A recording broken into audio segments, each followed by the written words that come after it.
I'm Camille Kensington, 32 years old, and I used to believe that marriage meant having someone in your corner no matter what. Until the night my husband chose his family's approval over my dignity at his sister's wedding, and I decided to give him a surprise he'd never forget. Let me start by saying I never wanted to be that woman. You know the one. The wife who makes ultimatums, who demands to be chosen, who turns family gatherings into battlegrounds. But sometimes life has a way of pushing you into corners you never thought you'd find yourself in. And sometimes the people you trust most are the ones holding the knife. Before we jump back in, tell us where you're tuning in from, and if this story touches you, make sure you're subscribed, because tomorrow I've saved something extra special for you. My name is Camille, and I've been married to Mario Santos for 6 years. 6 years of what I thought was building a life together, creating a partnership, becoming a team. I'm originally from Portland, Oregon, a place where people value authenticity and directness, where we say what we mean and mean what we say. Mario grew up here in Miami, in a tight-knit Cuban-American family, where family loyalty isn't just expected, it's demanded, and where outsiders, even those who marry in, are constantly proving their worth. When we met at a medical conference, 7 years ago, I was completing my residency in pediatric surgery, and he was finishing his fellowship in cardiology. We were both ambitious, driven, focused on our careers. I fell in love with his passion for his work, his dedication to his patients, and what I thought was his fierce loyalty to the people he cared about. What I didn't realize then was that his loyalty had a hierarchy, and I would never be at the top of it. The Santos family is intense. Mario's mother, Elsie, is the kind of woman who runs her household like a general runs an army. Everything has its place, everyone has their role, and deviation from the established order is not tolerated. Mario's father, Louis, is quieter but equally set in his ways. A successful businessman who built a small empire of auto repair shops across South Florida. They have 3 children, Mario, who at 34 is the eldest and the golden boy, his sister Marion, 29, who works in the family business and has always been the princess, and their youngest, Henry, 26, who's still finding his way but can do no wrong in their eyes. From the beginning, I could sense the undercurrent. I wasn't Cuban. I wasn't Catholic. I wasn't from Miami. I didn't speak perfect Spanish, despite my best efforts to learn. I was a career woman who worked long hours and couldn't always make it to every family gathering. In their eyes, I was taking their precious son away from where he belonged. But Mario and I were in love, or so I thought. He proposed after 2 years of dating, and despite the lukewarm reception from his family, I said yes. I believed that love would be enough, that time would soften their resistance, that once they got to know the real me, they'd see that I made their son happy. Our wedding was complicated. I wanted something small and intimate. Elsie wanted a production. We compromised, which in Santos family terms meant we did exactly what Elsie wanted but pretended I had input. 300 guests, most of whom I'd never met. A reception that felt more like a business networking event than a celebration of love. But Mario seemed happy, and I told myself that's what mattered. The early years of our marriage were good, despite the family tensions. We bought a beautiful house in Coral Gables. Both of our careers were taking off, and we talked about starting a family. Mario would occasionally choose his family over me in small ways, canceling our plans for impromptu family dinners, taking their side in minor disagreements, making decisions about our life without consulting me first. But I rationalized. Family is important, I told myself. He's just maintaining the peace. But over time, the small concessions became bigger ones. When we were house hunting, Elsie insisted we needed to be within 20 minutes of the family home for Sunday dinners. When I got offered a position at a prestigious children's hospital in Houston, Mario didn't even consider it because we couldn't leave the family. When we started trying for children and faced some fertility challenges, Elsie made it clear she thought it was my fault, my age, my stress, my career focus. Through it all, Mario played the role of the dutiful son. In private, he'd sometimes acknowledge that his mother could be overwhelming, that his family didn't always treat me fairly. But in public, in front of them, he was a different person. He was their Mario, not my husband. And slowly, I began to feel like a stranger in my own marriage. The breaking point came 6 months ago at Marion's engagement party. After a few drinks, Elsie made a comment about how some women prioritize their careers over family, and how lucky Marion was to find a man who appreciated traditional values. It was clearly directed at me, in a room full of family and friends. I looked at Mario, waiting for him to say something, anything, to defend me. Instead, he changed the subject to the upcoming wedding plans. That night, I confronted him. I told him I couldn't keep living this way, constantly feeling diminished and unsupported in his family. He promised things would change. He swore that at Marion's wedding, things would be different. He'd make sure I felt included, valued, respected. I believed him. God help me, I believed him. Marion's wedding was set for a Saturday evening in October, at the Biltmore Hotel in Coral Gables, a grand affair befitting the Santos family princess. I spent weeks preparing. I bought the perfect dress, had my hair done professionally, even practiced small talk in Spanish with my colleague who offered to help. I was determined to make this work, to finally find my place in this family. I had no idea that this wedding would become the night I finally stopped trying to fit into a space that was never meant for me. I had no idea that by the end of the key evening, I'd be walking away from everything I thought I wanted, carrying a secret that would change both our lives forever.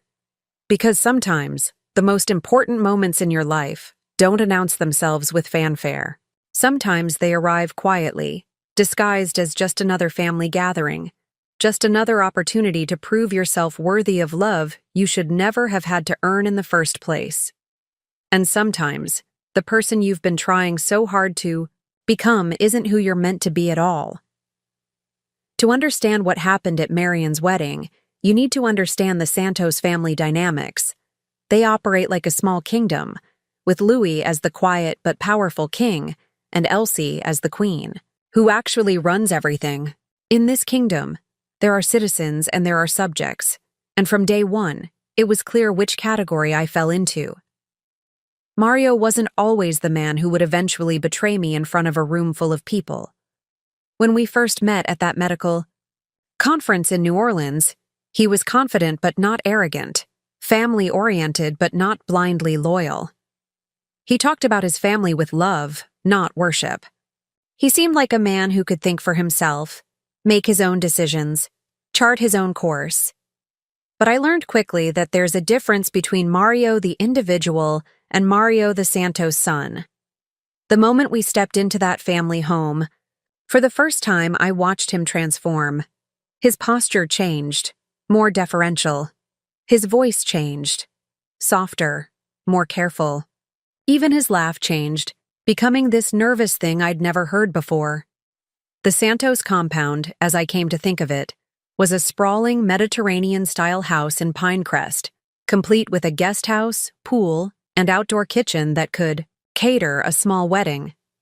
This was where the family gathered every Sunday after church, where all major decisions were made, where the hierarchy was established and reinforced week after week.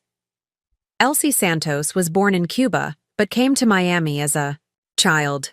She built her identity around preserving tradition, maintaining culture, and protecting her family from what she saw as the corrupting influences of American individualism. She was beautiful in that polished, controlled way that some women perfect. Never a hair out of place, never a wrinkle in her clothing, never an unguarded moment. But her beauty was cold, calculated. She wielded it like a weapon, along with her sharp tongue and her ability to make you feel like an outsider with just a look. Louis was different, but equally challenging in his own way. Where Elsie was fire, he was ice, a successful businessman. who'd built Santos Automotive from a single garage into a chain of 15 locations across South Florida. Preparing and narrating this story took us a lot of time, so if you are enjoying it, subscribe to our channel. It means a lot to us. Now back to the story. He was respected in the community, feared by his employees, and worshipped by his children. He didn't need to raise his voice to command a room. A slight nod from Louis could end a conversation. A raised eyebrow could change the direction of a family gathering. Their children reflected these dynamics perfectly.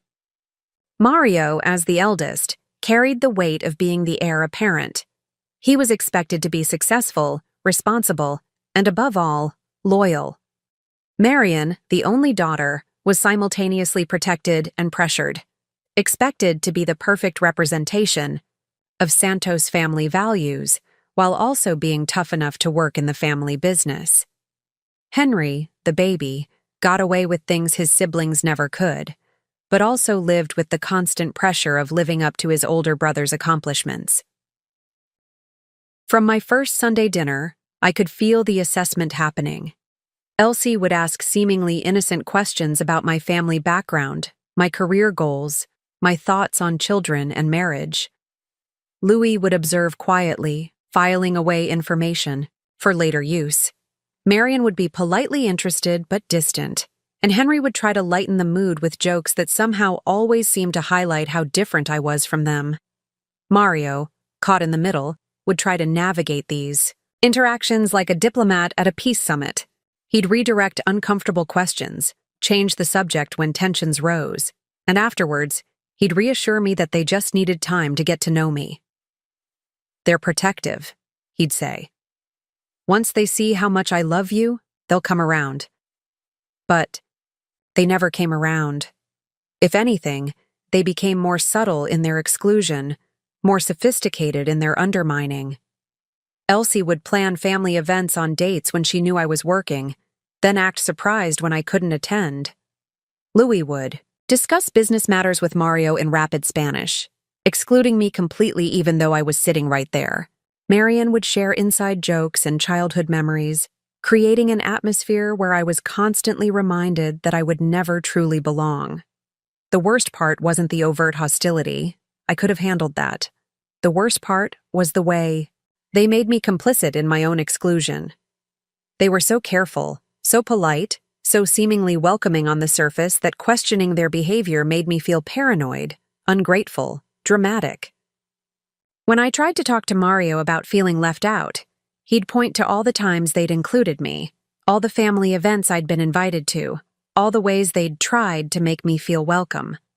What I didn't understand then was that this was the strategy. Make the outsider feel crazy for feeling like an outsider. Make them question their own perceptions. Make them grateful for scraps of inclusion while starving them of genuine acceptance. The pattern escalated after our wedding. Suddenly, every family gathering became an opportunity to remind me of my place in the hierarchy. Elsie would make comments about how different traditions were in my family. Louis would ask pointed questions about my career that somehow always ended with implications that I was prioritizing work over family. Marian would share stories about other family members, wives who had adapted better to Santos' family life, and Mario became their enabler. He stopped defending me, stopped redirecting uncomfortable conversations, stopped acknowledging that anything problematic was even happening. He'd laugh along with jokes at my expense, nod in agreement when his mother made cutting observations about my choices, and afterwards he'd tell me I was being too sensitive.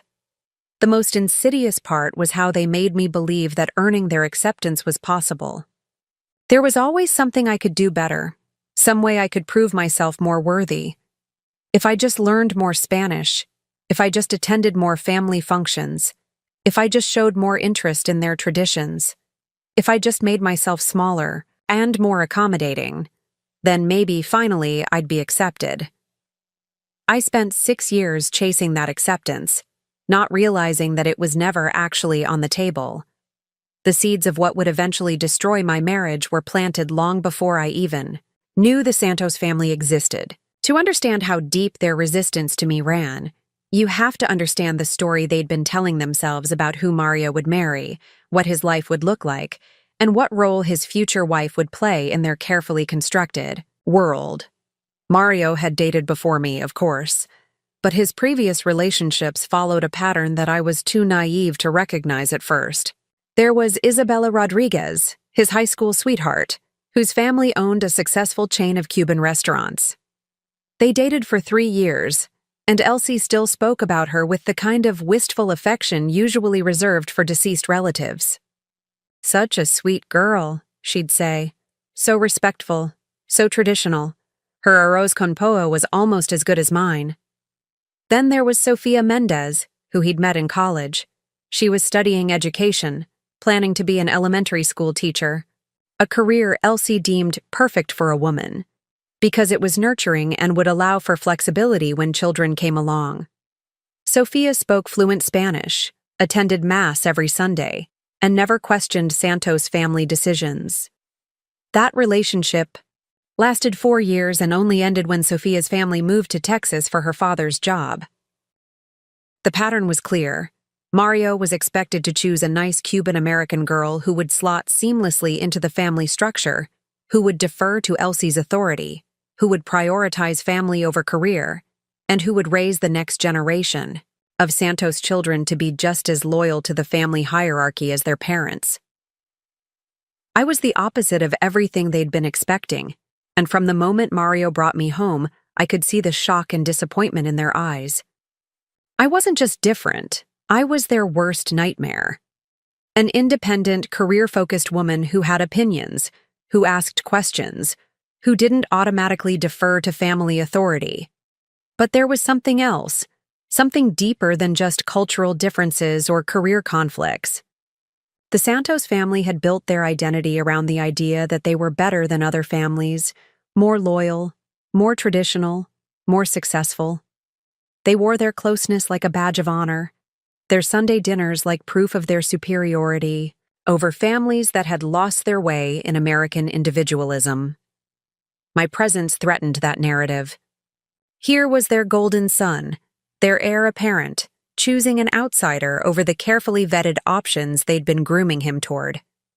It wasn't just personal rejection, it was an indictment of their entire worldview. The first major incident happened during our engagement period, about 8 months before our wedding. Mario and I had been looking at houses, and we'd found a beautiful place in Coconut Grove, modern, airy, with a home office where I could work when I needed to be available for emergency calls. It was perfect for us, about 30 minutes from both our hospitals, in a neighborhood full of young professionals. When we announced our choice at Sunday dinner, the temperature in the room dropped 10 degrees. Elsie set down her coffee cup with the kind of careful precision that telegraphs danger. "Coconut Grove?" she said, as if I'd suggested we move to Mars. "But that's so far from family." Louis leaned back in his chair, studying us both. "When your cousin Miguel got married, they bought the house 2 streets over. Very convenient for babysitting, for family emergencies. Smart planning." Mario shifted uncomfortably beside me. "Mom, it's only 30 minutes. That's nothing in Miami traffic." 30 minutes might as well be 3 hours when you have small children, Elsie countered. "And what about Sunday dinners? What about holidays? What about when I need help with something?" I made the mistake of speaking up. There are plenty of ways to stay close as a family, even if we don't live in the same neighborhood. Technology makes everything easier now, and technology, Elsie repeated, like I'd suggested we communicate through smoke signals. Is that how families stay connected in Oregon, Camille? Through technology? The way she said Oregon made it sound like a foreign country, a place where families clearly didn't understand the importance of proximity and tradition. I felt Mario tense beside me, but he didn't defend me.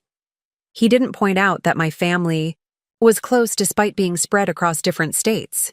He didn't mention that some of the happiest, most successful marriages we knew involved couples who lived their own lives while maintaining family connections. Instead, he said, "We're still looking at options. Nothing's decided yet. That was the first time I realized that in Mario's mind, our decisions were always tentative until they'd been approved by his family. We weren't partners making choices together. We were petitioners seeking approval from a higher authority. The house hunt dragged on for months. Every place we looked at was subjected to Santos family scrutiny. Too far from family. Too modern. Too expensive. Not in a good school district. Not appropriate for entertaining family. Finally, we settled on a house in Coral Gables, 15 minutes from the family home. It wasn't what I wanted, but it was what would bring peace. That became the pattern of our entire relationship. My preferences, my needs, my career considerations were always secondary to what would maintain harmony with his family. When I got a promotion that required occasional weekend work, Mario asked if I could turn it down because it would interfere with family time. When I wanted to take a vacation to see my parents in Oregon, he suggested we postpone it because Marion was going through a difficult breakup and needed family support. Each compromise felt small in isolation. What was one weekend? What was one postponed trip? What was choosing a different neighborhood? But taken together, they created a pattern, where I was always the one bending, always the one accommodating, always the one expected to understand that Santos' family needs came first. The most telling incident happened the Christmas before Marion's engagement. My parents had flown in from Oregon to spend the holidays with us, their first visit to Miami. I was excited to show them around, to introduce them to Mario's family, to have both sides of our family together for the first time. But Elsie had other plans. That Christmas revealed everything I needed to know about my place in the Santos family hierarchy. But I was still too hopeful, too naive to see it clearly. My parents, David and Linda Kensington, are the kind of people who raised me to believe that love means making space for others, that families grow stronger when they welcome new members, that differences should be celebrated, not merely tolerated. They arrived on December 22nd, excited to finally meet Mario's family and experience a Miami Christmas. I'd planned everything carefully, a dinner at our house on Christmas Eve where both families could get to know each other, followed by Christmas Day at the Santos home for their traditional celebration. It seemed perfect, balanced, fair. 2 days before Christmas Eve, Elsie called. "Mijo," she said to Mario, using the Spanish endearment that always made me feel like an outsider in my own living room. "I've planned something special for Christmas Eve. The whole extended family is coming. Your tia Rosa, your cousin Miguel and his family, even your padrino from Cuba. It's going to be beautiful." I watched Mario's face change as she spoke. "But Mom, Camille's parents are here. We already planned?" "They're welcome too, of course," Elsie interrupted, though her tone suggested otherwise. "The more family, the better. But you know how important Christmas Eve is to us, how we've celebrated the same way for 20 years. Your father already bought the lechon, and I've been preparing for weeks." There it was, the ultimatum disguised as an invitation. Come to our celebration, on our terms, at our house, following our traditions, or be the family that broke 20 years of Santos Christmas tradition. My parents could attend, but as guests in someone else's celebration, not as equal participants in a shared family moment. Mario looked at me helplessly. "What do you think, babe?" What I thought was that this was exactly the kind of test I'd been subjected to for 4 years. What I thought was that my parents had traveled 3,000 miles to be with us, and they deserved better than being afterthoughts in someone else's family celebration. What I thought was that this was the moment for Mario to choose us, to choose the family we were building together, over the family that had shaped him. Instead, I heard myself saying, "Of course, your family traditions are important." Because that's what I always did. I chose peace over principles, accommodation over authenticity. I called my parents and explained the change in plans, watching their faces fall as they realized they'd be spending Christmas Eve with strangers who had made it clear they were obligations, not welcome additions. Christmas Eve at the Santos house was exactly what I'd feared. My parents, dressed nicely but not formally enough for the occasion, sat politely while 3 generations of Santos family members conducted conversations in rapid Spanish. Occasionally, someone would remember to translate, but mostly my parents, smiled and nodded, isolated by language and custom.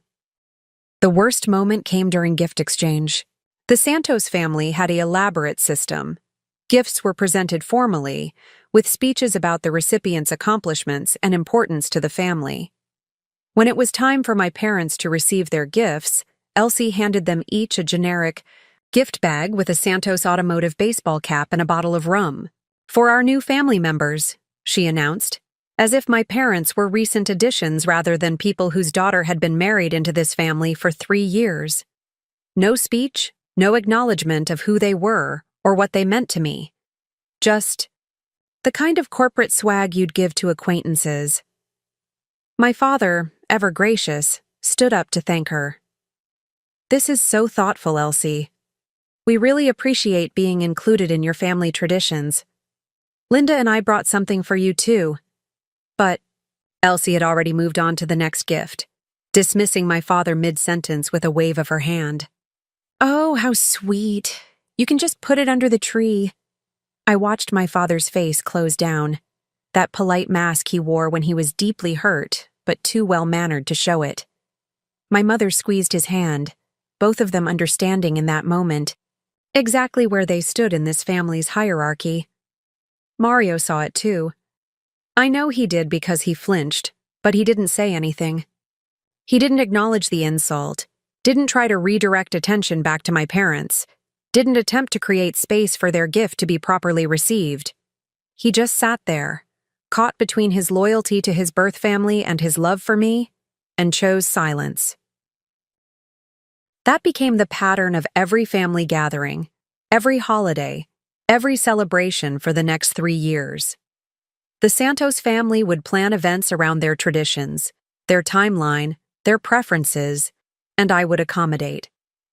When I tried to suggest alternatives, maybe we could have Thanksgiving at our house one year, maybe we could start a new tradition that incorporated both families, I was met with hurt looks and comments about how some people didn't understand the importance of family traditions. The pregnancy issue made everything worse.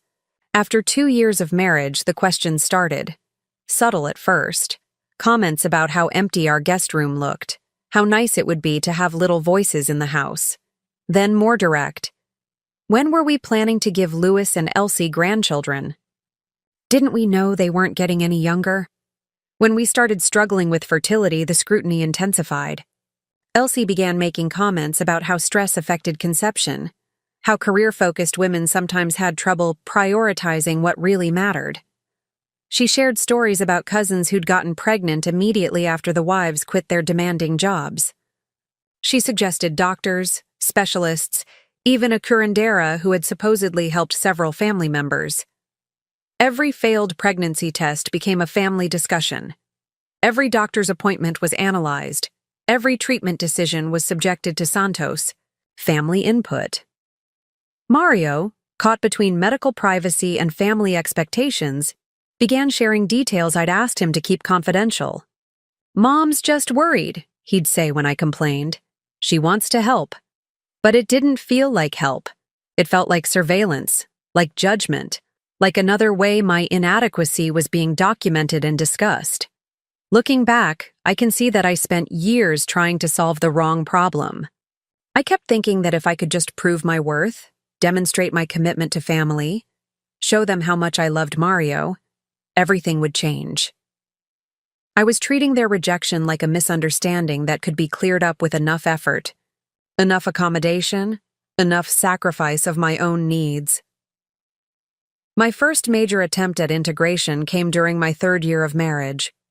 I decided to learn Spanish properly, not just the basic conversational phrases I'd picked up, but real fluency. I enrolled in an intensive course at the University of Miami, studied for hours every night after my hospital shifts, and practiced with Spanish-speaking colleagues who were patient enough to help me. When I surprised the family by delivering my birthday toast to Louis entirely in Spanish, I thought I'd finally found the key. The room went quiet, and for a moment, I saw something that looked like approval in Elsie's eyes. Louis actually smiled and nodded appreciatively. Even Marian seemed impressed, but the victory was short-lived. Within weeks, the family had adjusted their expectations.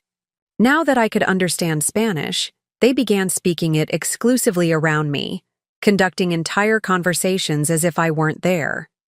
When I tried to participate, they'd switch to rapid, colloquial Spanish full of cultural references and family inside jokes that were designed to exclude me. My hard-won fluency became just another way to highlight how I didn't truly belong. My second attempt was through food. I convinced Elsie to teach me how to make some traditional family recipes, thinking that cooking together might create the bond we'd never developed. Every Saturday morning for 3 months, I drove to the Santos house and stood in Elsie's pristine kitchen, carefully measuring ingredients and taking notes as she demonstrated techniques passed down through generations. I learned to make perfect black beans, rice that never stuck to the pot, and ropa vieja that made Mario's eyes light up when he tasted it. I thought I was earning my place in the family tradition, becoming part of their cultural legacy. But at the next family gathering, when I offered to bring the ropa vieja I'd mastered, Elsie declined with a sweet smile. "Oh, that's so thoughtful, Mija, but I've already planned the menu. Maybe next time." There was never a next time. The recipes I'd learned became personal skills, not family contributions. I was allowed to cook their food for my husband in my own kitchen, but never trusted to represent their cuisine to the extended family. The third attempt nearly broke me. I tried to bridge the gap through religion. Despite being raised Episcopalian, I began attending Mass with the Santos family every Sunday. I sat through services in Spanish that I was only beginning to understand, followed along with rituals that felt foreign, and tried to find meaning in a tradition that wasn't mine. Mario was thrilled. "You don't know how much this means to Mom and Dad," he told me. "They've been praying that you'd find your way to the church." For 6 months, I never missed a Sunday. I even started staying after service for coffee and pastries in the church hall, making small talk with other parishioners who knew me as Mario's wife. I thought I was building community, showing commitment, proving that I could adapt to their values. Then came the morning I couldn't attend because I was called in for an emergency surgery. A 7-year-old with a burst appendix whose parents specifically requested me. I explained to Mario, asked him to tell his family why I was absent, and rushed to the hospital where I spent 4 hours saving a child's life. When I finally made it to Sunday dinner that evening, exhausted but grateful that the surgery had gone, well, Elsie greeted me with a disappointed shake of her head. "It's such a shame you missed Father Miguel's beautiful sermon about the importance of family commitment," she said. He spoke directly about how we show love through consistency, through putting family first even when other things seem urgent. I stood there in my wrinkled scrubs, still smelling faintly of hospital antiseptic, having just spent my morning saving someone's child, and realized that in their eyes, I had once again failed to prioritize properly. No explanation would be good enough, no sacrifice would be recognized, no achievement would matter if it came at the cost of Santos family expectations. That night, I tried to talk to Mario about what had happened. "Your mother basically criticized me for saving a child's life," I said. "How is that putting family first?" He sighed, that tired sound I'd heard so many times before. "She didn't mean it like that, Camille. You know she supports your career. She just wishes you could have found coverage, could have planned better. Planned better for a burst appendix? Mario, emergencies don't follow family dinner schedules." I know. But you have to understand, consistency means a lot to them. When you commit to something, they expect you to follow through. Each failed attempt taught me the same lesson. The problem wasn't my effort, my commitment, or my willingness to change. The problem was that I was trying to earn a place that was never actually available to me. While I was exhausting myself trying to win over the Santos family, something else was happening in my professional life that should have been a source of pride and celebration.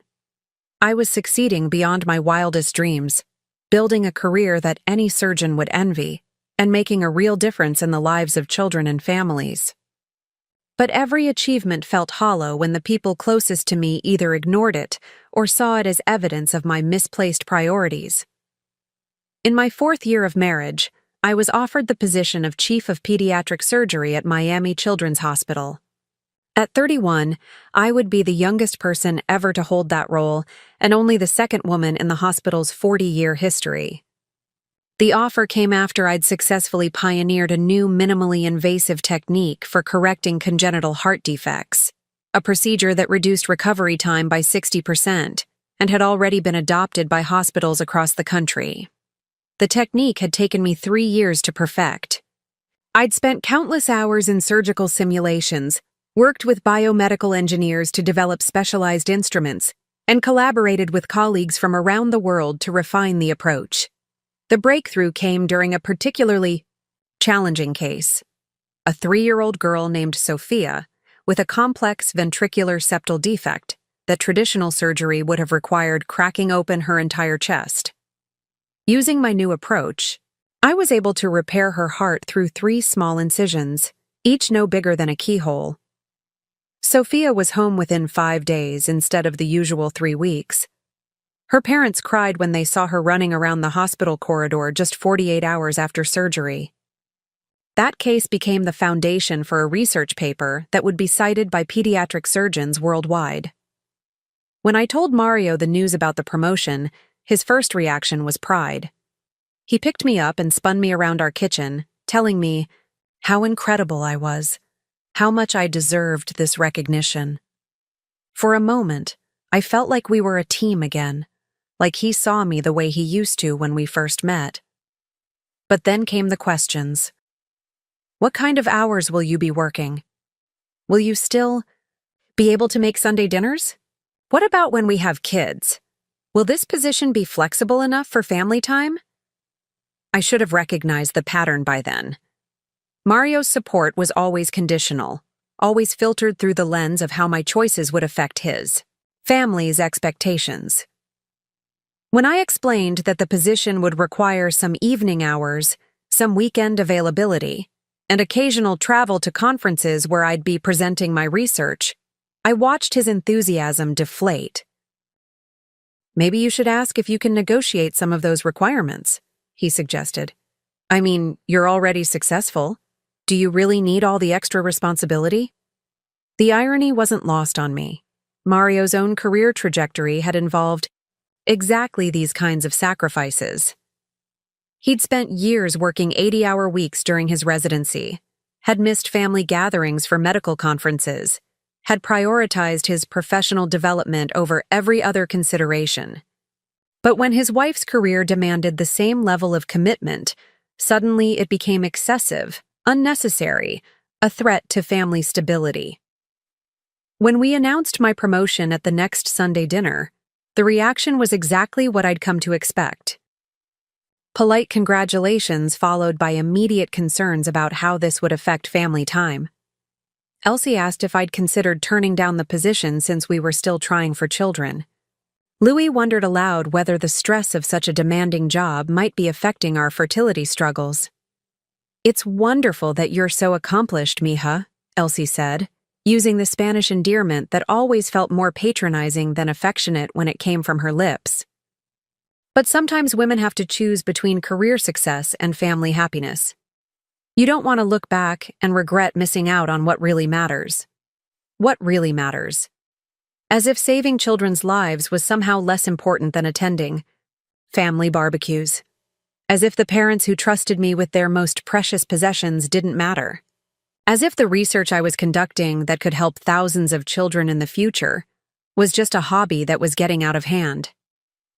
The most devastating part was the way they discussed my work as if it were optional, as if my surgical skills were just an interesting side project rather than a calling that defined who I was.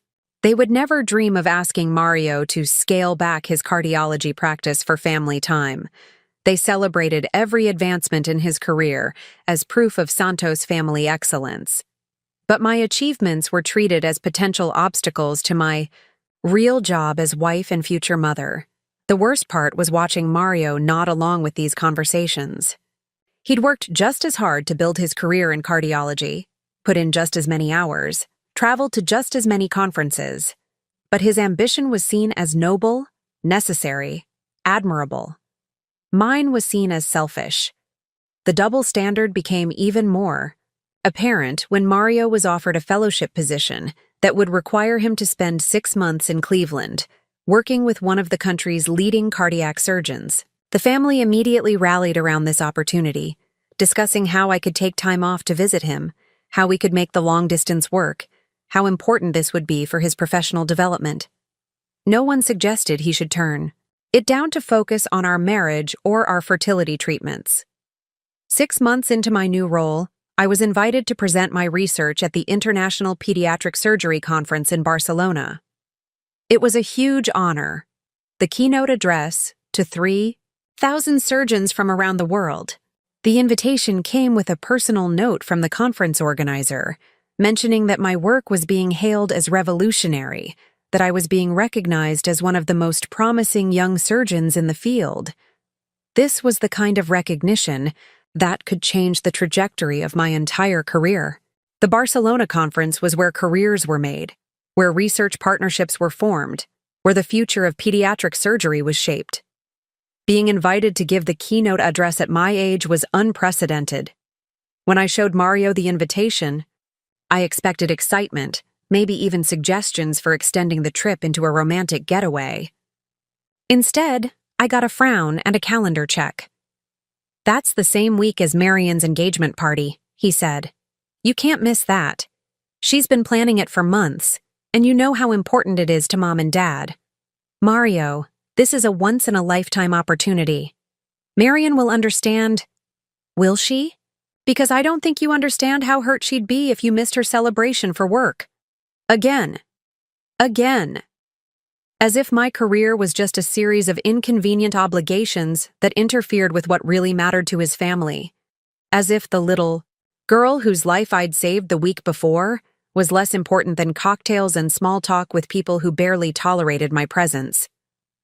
I ended up declining the Barcelona invitation. I told myself it was a compromise, that there would be other conferences, other opportunities. I attended Marion's engagement party, smiled for photos, made appropriate conversation, and pretended that standing in that backyard making small talk was exactly where I wanted to be instead of sharing groundbreaking research with colleagues who actually valued my contributions. But something shifted in me that night. Watching Marion's fiancé, Callum, talk adoringly about her part-time interior design business while I'd just sacrificed a career-defining moment, I realized the double standard would never change. Marion's creative pursuits were celebrated as charming and feminine. My life-saving medical career was seen as a threat to family harmony. That was when I started to understand that no amount of professional success would ever earn me respect in this family. Because they fundamentally didn't believe that a woman's career should matter as much as her availability to serve their needs. The invitation arrived on a Tuesday afternoon in September, delivered to our house in an elegant cream envelope with Marion's name embossed in gold script. I knew what it was before I opened it. The formal wedding invitation we'd been expecting since Callum proposed 6 months earlier. But seeing it in print, seeing our names listed as Dr. Mario Santos and Mrs. Camille Santos, made everything feel suddenly real and urgent. The wedding was set for October 15th at the Biltmore Hotel in Coral Gables. 300 guests, seated dinner, dancing until midnight. No expense spared for the Santos family princess. As I read through the details, I felt that familiar mixture of dread and obligation that had become my standard response to Major Santos. Family events. But this time was different.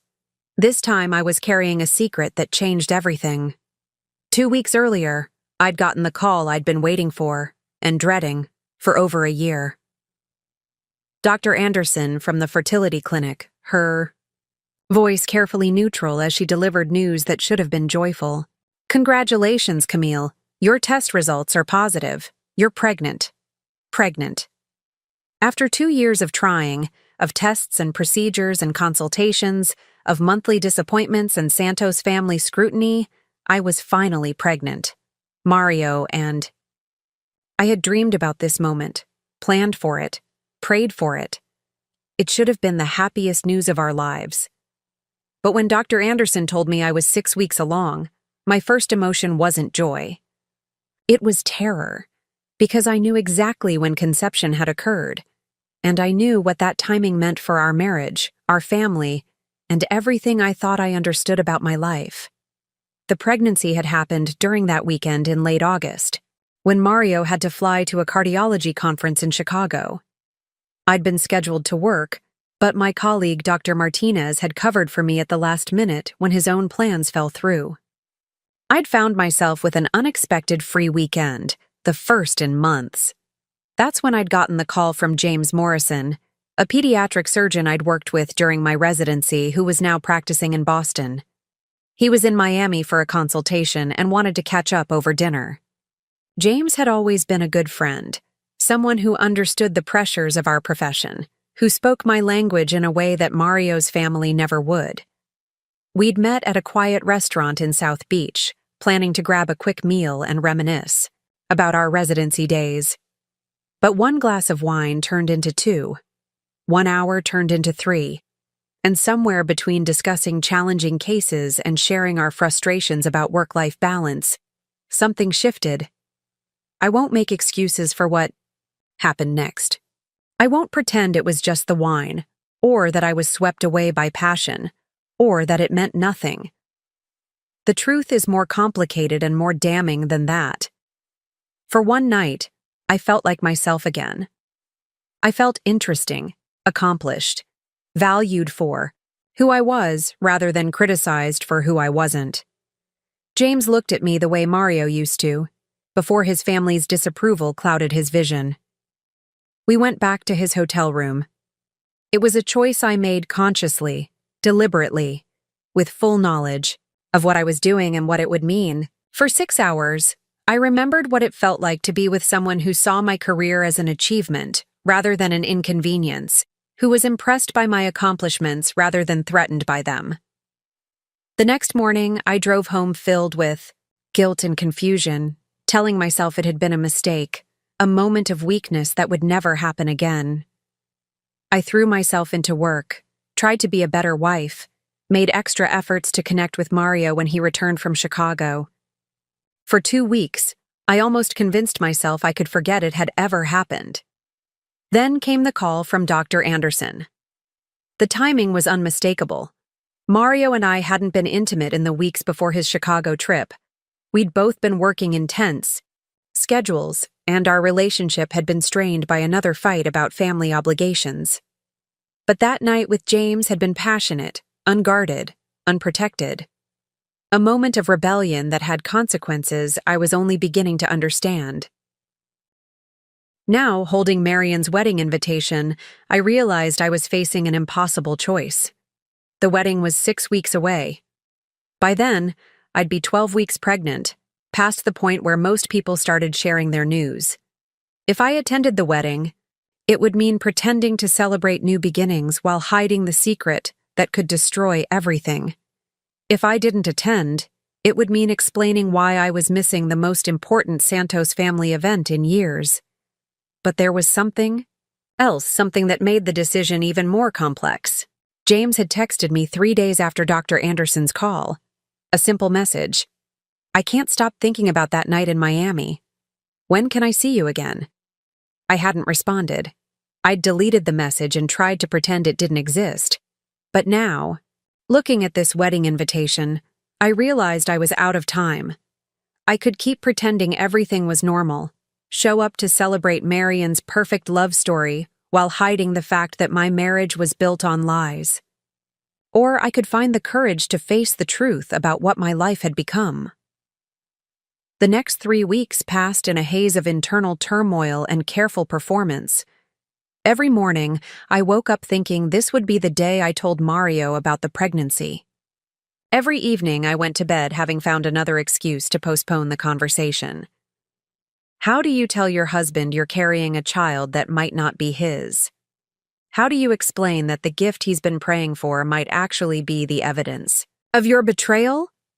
I threw myself into wedding preparations as a way to avoid confronting the larger questions.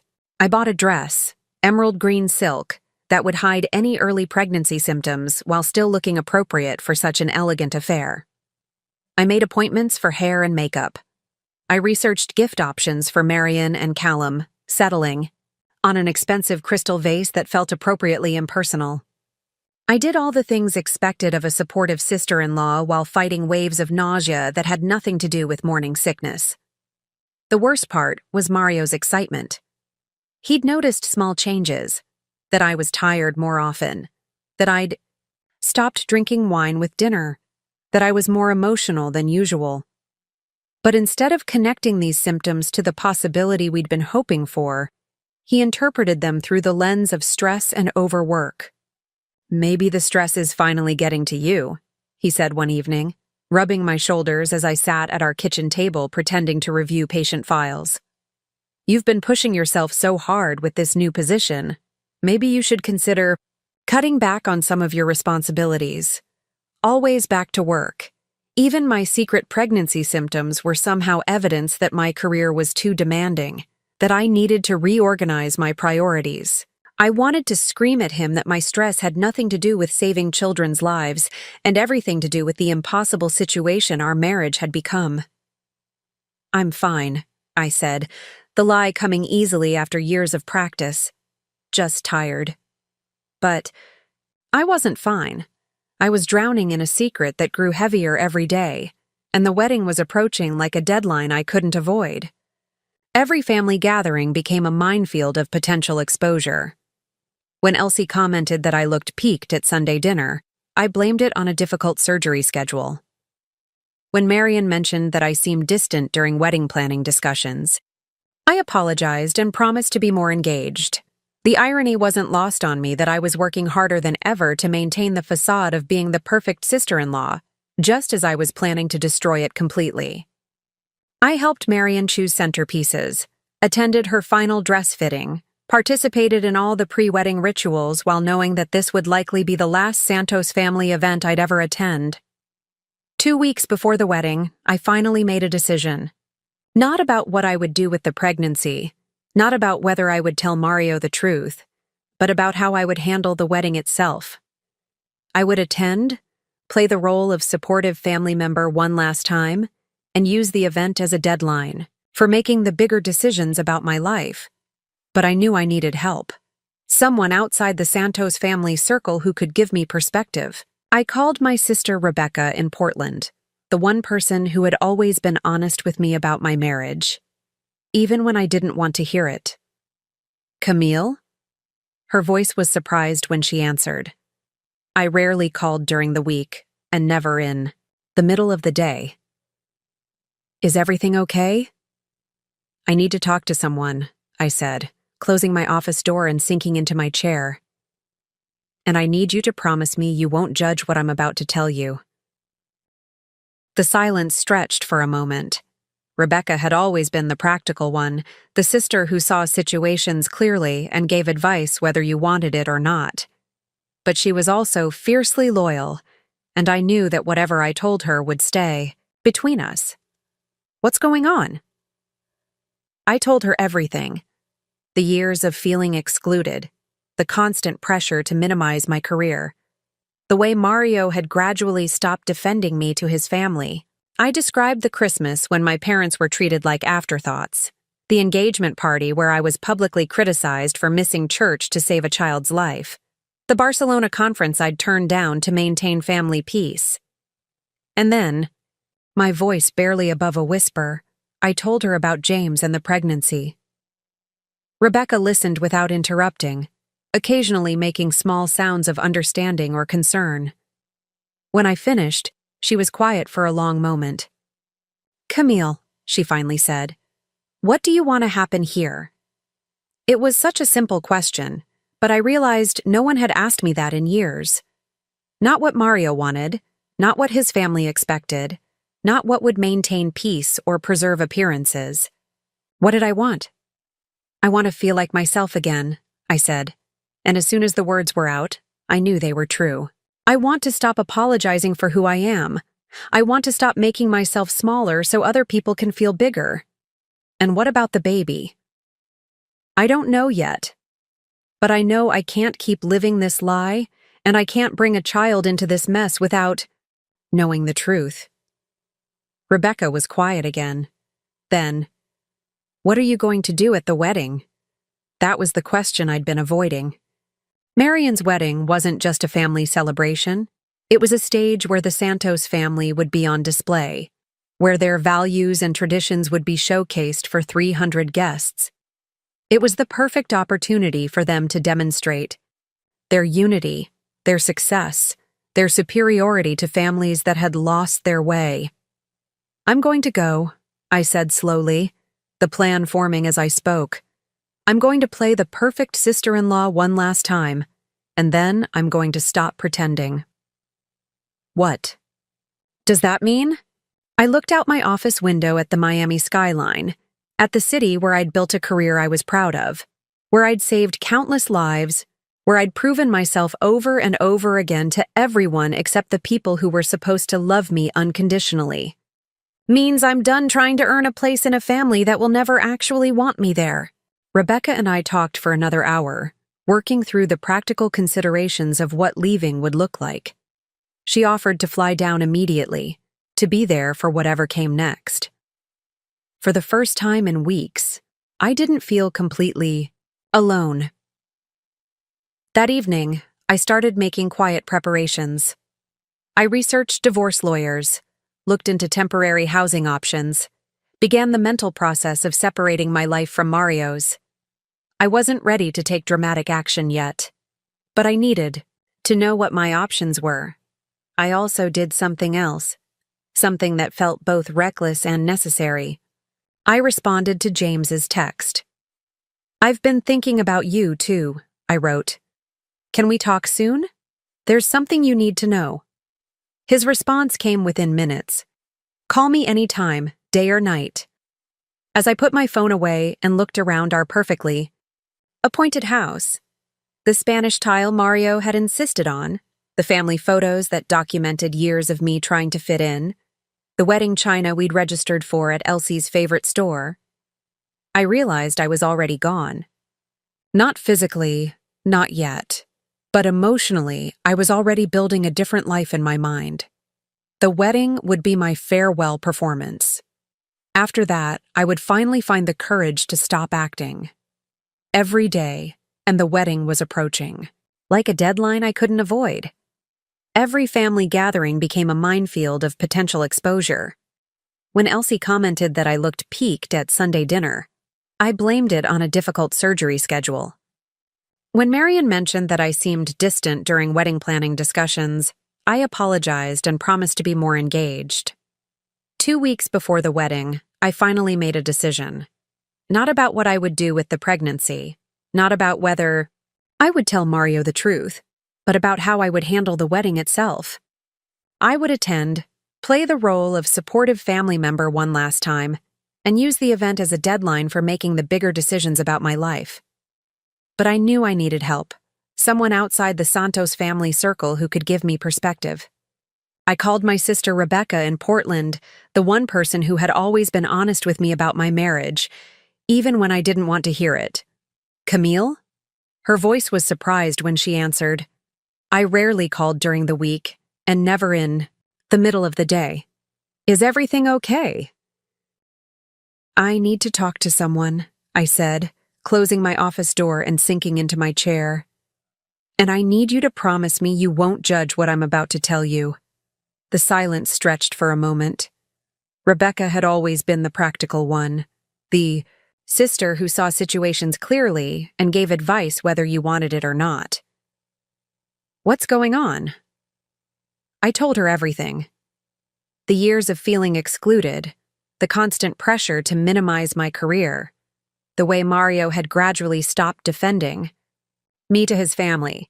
And then, my voice barely above a whisper, I told her about James and the pregnancy. Rebecca listened without interrupting, occasionally making small sounds of understanding or concern. When I finished, she was quiet for a long moment. "Camille," she finally said, "what do you want to happen here?" It was such a simple question, but I realized no one had asked me that in years. Not what Mario wanted, not what his family expected, not what would maintain peace or preserve appearances. What did I want? "I want to feel like myself again," I said, and as soon as the words were out, I knew they were true. I want to stop apologizing for who I am. I want to stop making myself smaller so other people can feel bigger. And what about the baby? I don't know yet, but I know I can't keep living this lie, and I can't bring a child into this mess without knowing the truth. Rebecca was quiet again. Then, "What are you going to do at the wedding?" That was the question I'd been avoiding. Marion's wedding wasn't just a family celebration. It was a stage where the Santos family would be on display, where their values and traditions would be showcased for 300 guests. It was the perfect opportunity for them to demonstrate their unity, their success, their superiority to families that had lost their way. "I'm going to go," I said slowly, the plan forming as I spoke. "I'm going to play the perfect sister-in-law one last time, and then I'm going to stop pretending." "What does that mean?" I looked out my office window at the Miami skyline, at the city where I'd built a career I was proud of, where I'd saved countless lives, where I'd proven myself over and over again to everyone except the people who were supposed to love me unconditionally. It means I'm done trying to earn a place in a family that will never actually want me there. The morning of Marion's wedding dawned clear and crisp. One of those perfect October days in Miami where the humidity finally breaks and you remember why people move to Florida. I stood in our bedroom at 6 a.m., looking at my emerald green dress, hanging on the closet door, and felt like I was preparing for battle rather than a celebration. Mario was already in the shower, humming some song I didn't recognize. He'd been in an unusually good mood all week, excited about seeing extended family members who were flying in from Cuba and Puerto Rico, looking forward to dancing and celebrating and showing off what he called our beautiful life to relatives, who hadn't seen us since our own wedding. Our beautiful life. If only he knew how precarious it had become. I'd barely slept the night before, my mind cycling through possible scenarios for how the evening might unfold. Would I make it through the entire reception playing the dutiful wife and sister-in-law? Would I find a moment alone with Mario to finally tell him about the pregnancy? Would I have the courage to confront the larger issues in our marriage?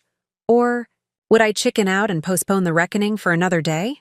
As I applied my makeup with extra care, trying to cover the dark circles under my eyes and add color to my pale cheeks, I thought about the gift that was already wrapped and sitting in our car. A crystal vase from Tiffany, expensive and impersonal. The kind of gift you give when you want to fulfill an obligation without revealing anything about yourself or your relationship to the recipients. But hidden in my purse was something else entirely. Something I'd been carrying around for 3 days, debating whether I had the courage to use it. A printed email that had arrived Wednesday morning. An email that changed everything I thought I knew about my place in the Santos family. The email was from Dr. Patricia Gonzalez, the head of pediatric surgery at Boston Children's Hospital. She was offering me the position of department chief, a role that would make me one of the youngest department heads at one of the most prestigious children's hospitals in the country. The salary was nearly double what I was making in Miami. The research opportunities were limitless. The chance to shape the future of pediatric surgery was everything I'd ever dreamed of professionally.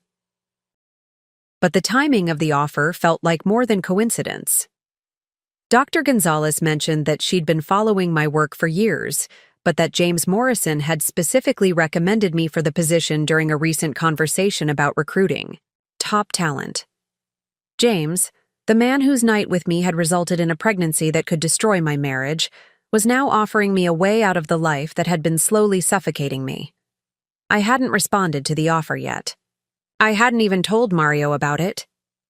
But I'd printed it out and folded it carefully, carrying it with me like a talisman, a reminder that there were other possibilities, other futures beyond the one I'd been trying so desperately to make work in. Miami. The drive to the Biltmore was quiet. Mario chatted about family members we'd see, reminded me of names I might forget, warned me that his great-aunt Carmen would probably ask intrusive questions about when we were planning to have children. I nodded and made appropriate responses while my stomach churned with nerves and nausea.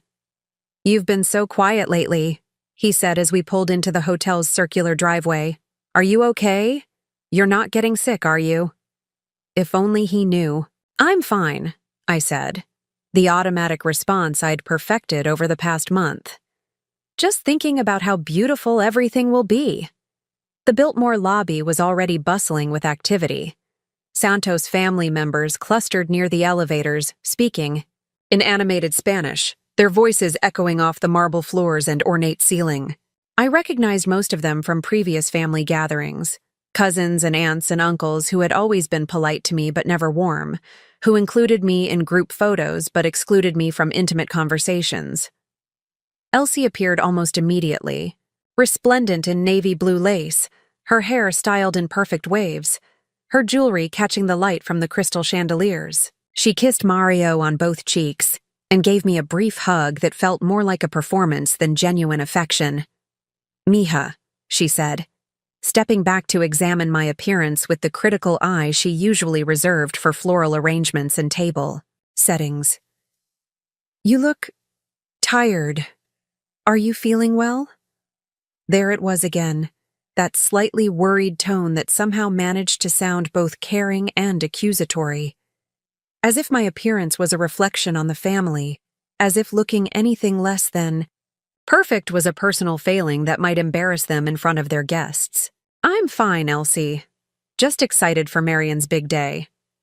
She studied me for another moment, then smiled that controlled smile I'd learned to dread. "Well, make sure you eat something at cocktail hour. You look like you've lost weight." I hadn't lost weight. If anything, early pregnancy had made my face slightly fuller, my body softer in ways that my fitted dress carefully concealed. But Elsie's comment wasn't really about my health. It was about control, about establishing from the first moment that nothing about me escaped her notice or evaluation. As we moved toward the elevator that would take us to the bridal suite where the women were gathering to help Marion prepare, I touched the folded email in my purse and wondered if tonight would be the last time I'd have to endure this particular form of loving criticism. The bridal suite was a symphony of controlled chaos. Marion sat in the center of it all, like a queen, holding court, her hair in perfect curls, her makeup artist putting the finishing touches on her flawless face. Around her, female family members bustled about with champagne glasses and last-minute touches to their own appearances, everyone speaking at once in a mixture of English and Spanish. I found myself relegated to the periphery, as usual. While Elsie fussed over the dress and Marion's cousins took endless selfies, I sat in a corner chair, sipping sparkling water and watching the performance of female Santos family bonding. They moved together like a well-rehearsed dance, each woman knowing her role, her place in the hierarchy, her part in the celebration. "Camille," Marion's voice cut through the chatter. "Come help me with my necklace. These clasps are impossible." I set down my water and moved to help her, grateful to have a purpose. The necklace was a family heirloom, diamonds and pearls that had belonged to Louis's mother, passed down through generations of Santos women.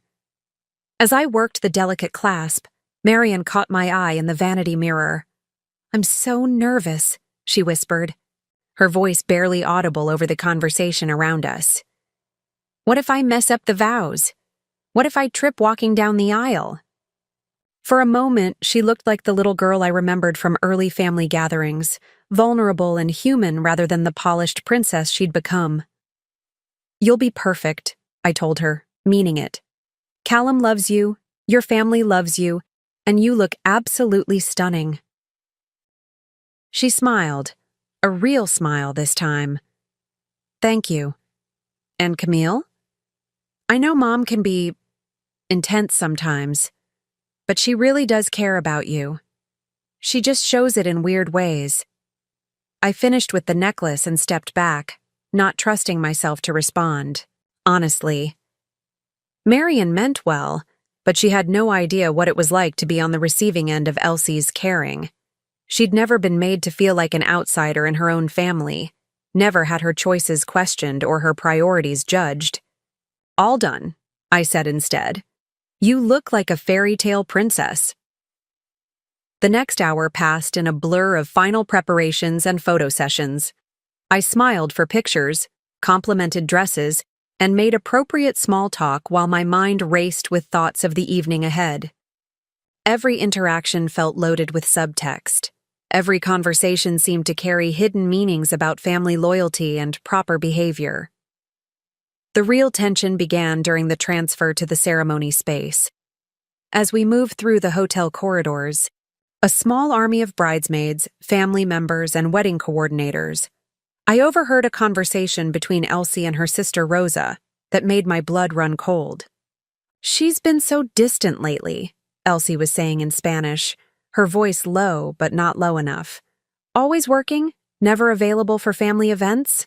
I'm starting to wonder if she really understands what marriage means.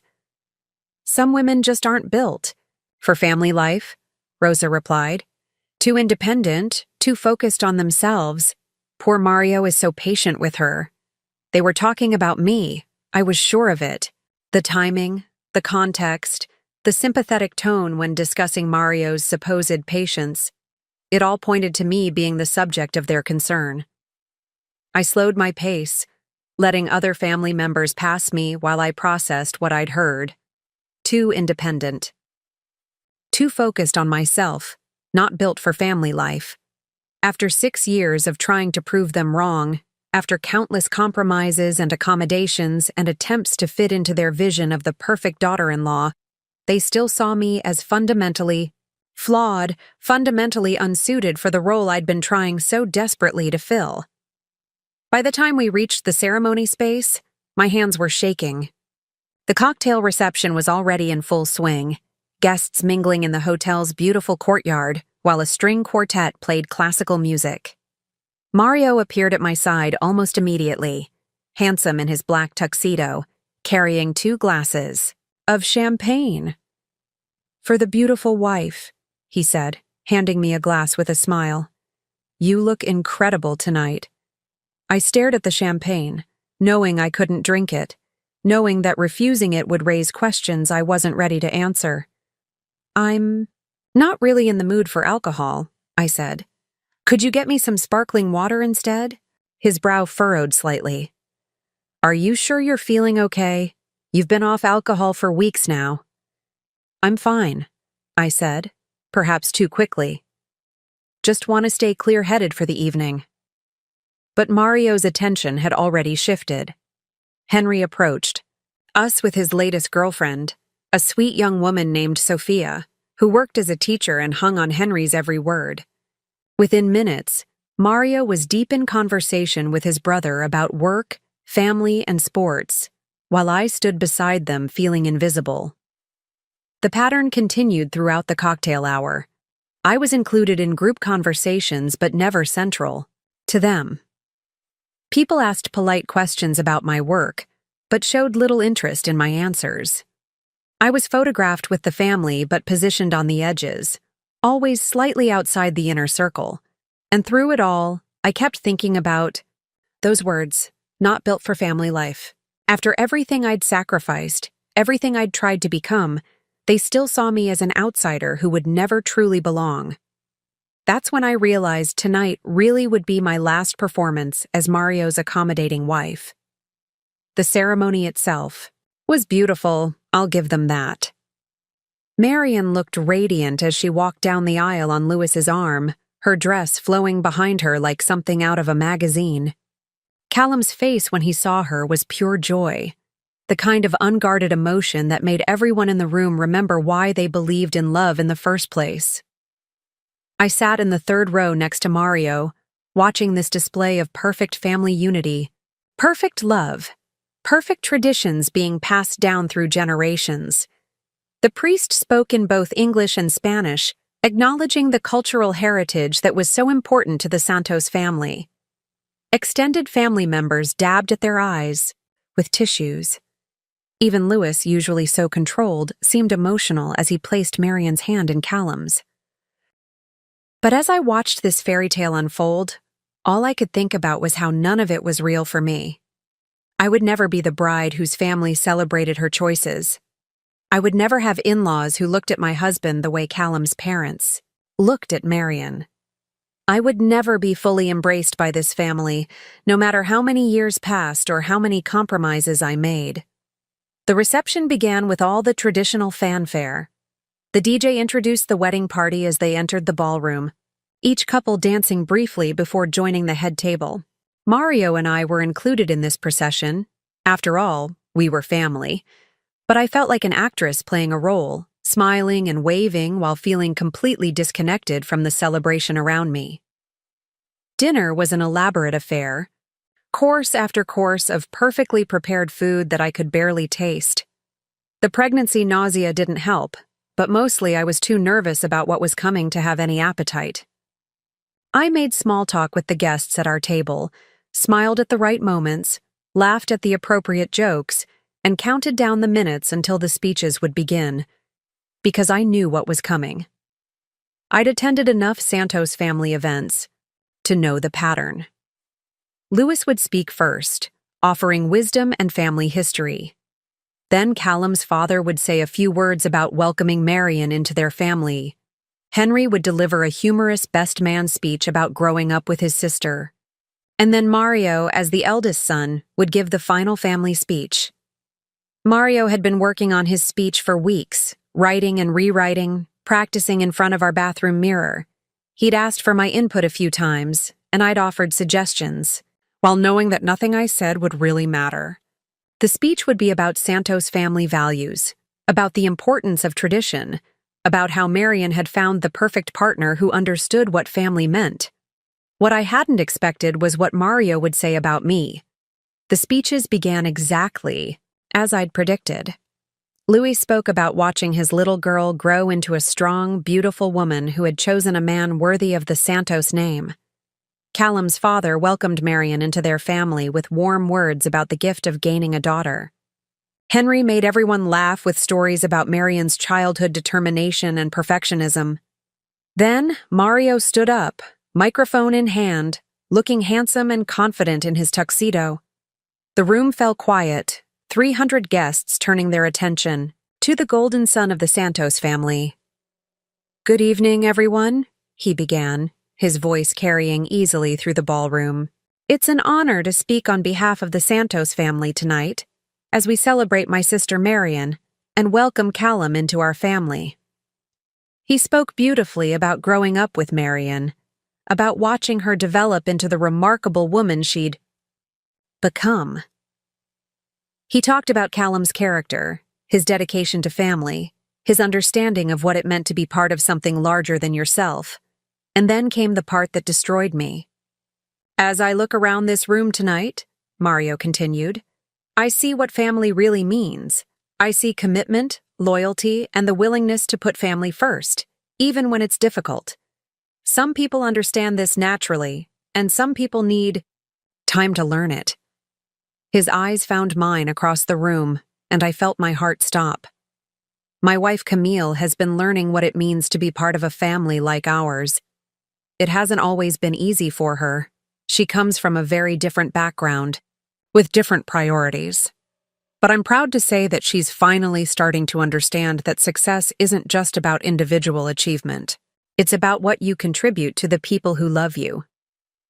The room erupted in polite applause. People smiled and nodded, thinking they'd just heard a loving tribute to a wife who was growing and adapting. But I heard something else entirely. Heard a man publicly acknowledging that I was deficient, that I needed to be taught how to love properly, that my different priorities were something that required correction. I heard a husband telling 300 people that my success was less important than my service to his family. I heard the final confirmation that I would never, ever be enough for them as I was. As the applause died down and Mario continued his speech, I felt something inside me break. Not with sadness, but with clarity. 6 years of trying to prove my worth. 6 years of shrinking myself to fit their expectations. 6 years of believing that love meant enduring humiliation. And this was what I had to show for it. A public acknowledgement that I was still failing their test. Mario finished his speech to thunderous applause. I watched him smile and nod, accepting congratulations from family members who patted his back and told him how perfectly he'd captured what family meant. He was glowing with pride, basking in the approval of his parents and the admiration of 300 guests who thought they'd just witnessed a beautiful tribute to marriage and growth. But as he made his way back to our table, something in my face must have warned him that all was not well. His smile faltered slightly when he saw my expression, and he leaned down to whisper in my ear, "Are you okay? You look pale." I looked up at him, this man I'd loved for 7 years. This man who had just publicly humiliated me while thinking he was being generous, and felt a strange calm settle over me. The kind of calm that comes when you finally stop fighting a current and let it carry you where it was always meant to take you.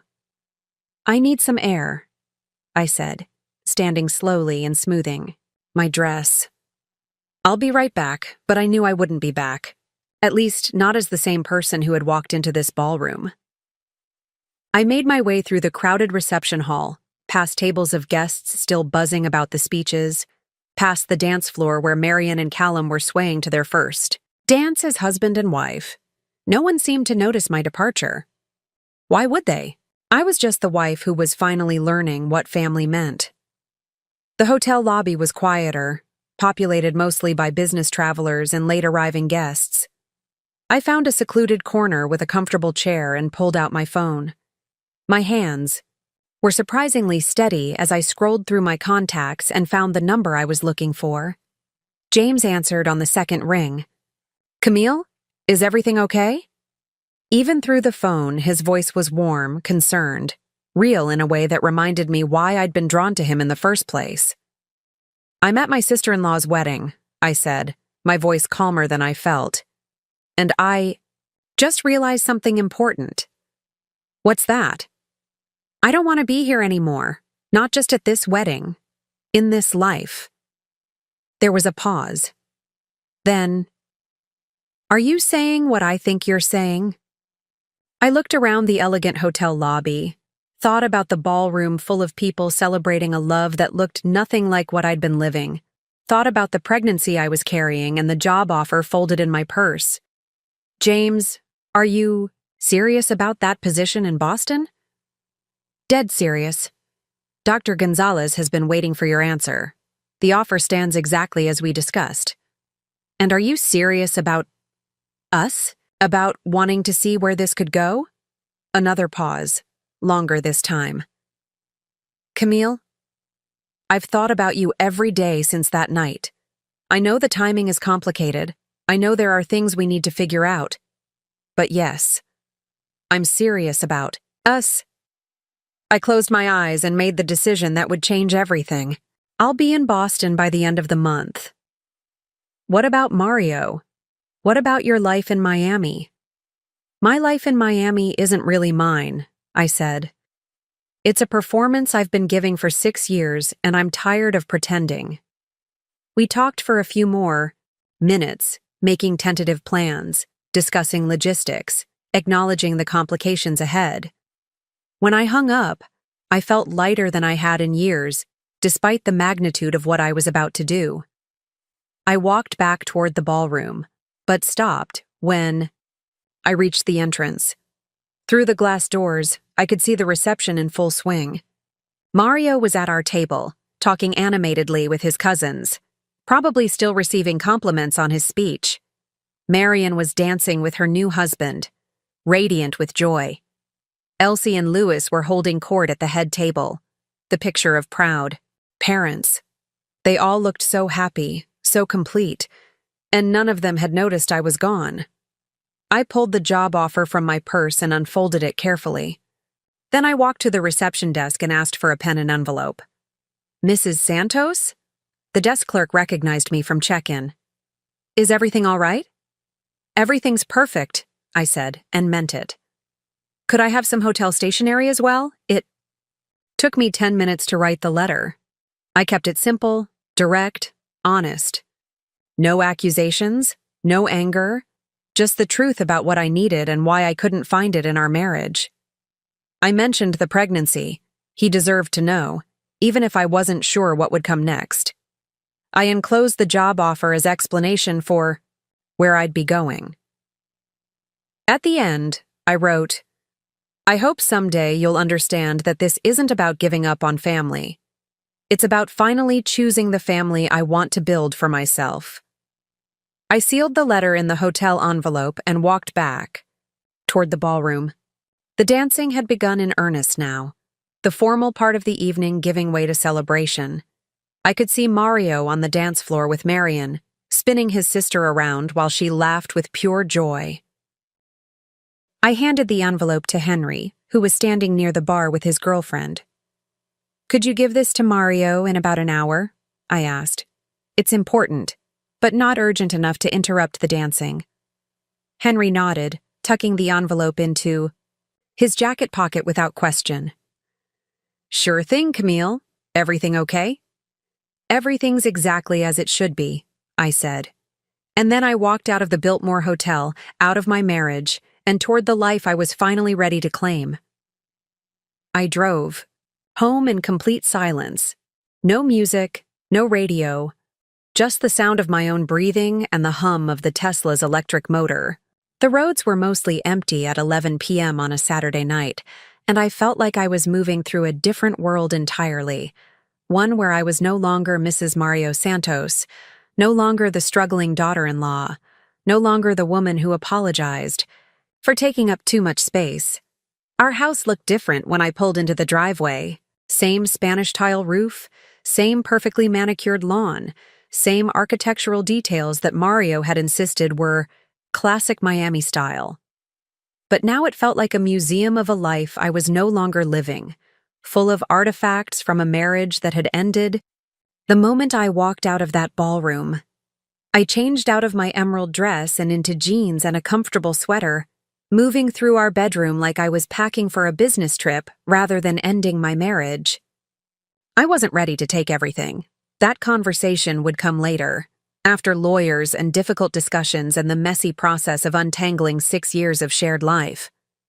But I needed enough clothes for a few weeks, my important documents, and some personal items that would help me remember who I was before I became half of Mario and Camille. The most important thing was in my bedside drawer, the business card Dr. Patricia Gonzalez had included with her job offer, along with her personal cell phone number written on the back.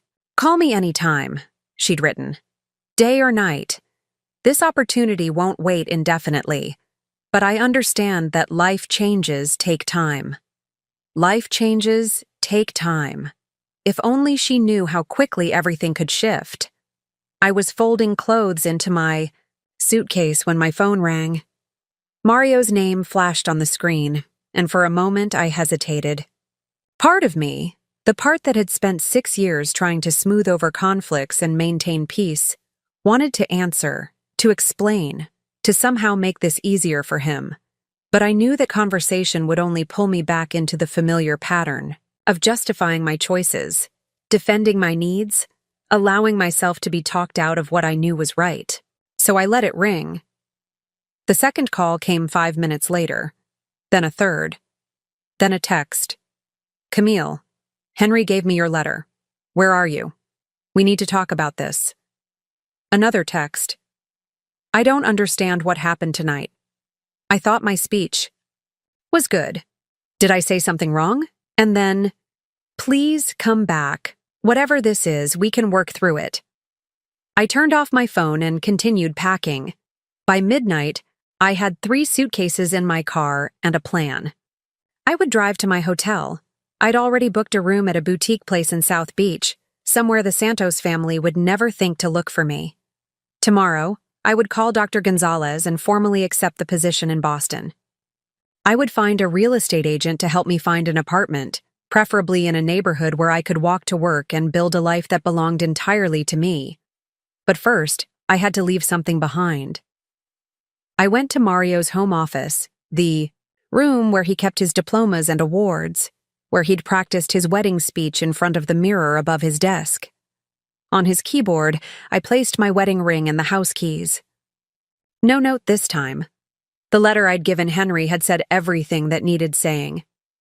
The ring caught the light from his desk lamp as I set it down, the diamonds sparkling the way they had 6 years ago when he'd proposed in that restaurant, overlooking Biscayne Bay. I'd been so happy that night, so certain that love would be enough to bridge any differences between us. I'd believed that marriage meant finding someone who would choose you, defend you, see you clearly and love you anyway. I wasn't angry at Mario, not really. I understood now that he'd been shaped by his family just as much as I'd been shaped by mine. The difference was that my family had taught me that love meant making space for someone else to grow, while his family had taught him that love meant bringing people into line with established expectations. Neither of us was wrong exactly. We were just fundamentally incompatible in ways that 6 years of trying couldn't fix. As I walked through our house one last time, I thought about the pregnancy I was carrying and the impossible questions it raised. Would I tell Mario the truth about paternity? Would I raise this child alone? Or would James want to be involved? How do you explain to a child that they were conceived during the breakdown of one relationship and might be raised in the context of another? I didn't have answers to any of those questions yet, but for the first time in years, I felt capable of finding them. For the first time in years, I felt like the decisions about my life and my future were actually mine to make. The drive to South Beach took 20 minutes. I checked into my hotel room, unpacked enough clothes for the next few days, and sat on the bed looking out at the ocean.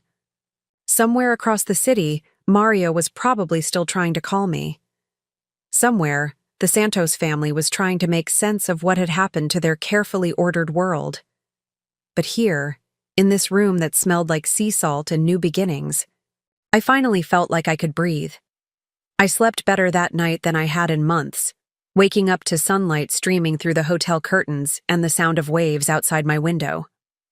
For the first time in years, I didn't wake up with a knot in my stomach, didn't immediately start calculating how to navigate another day of walking on eggshells around the Santos family expectations.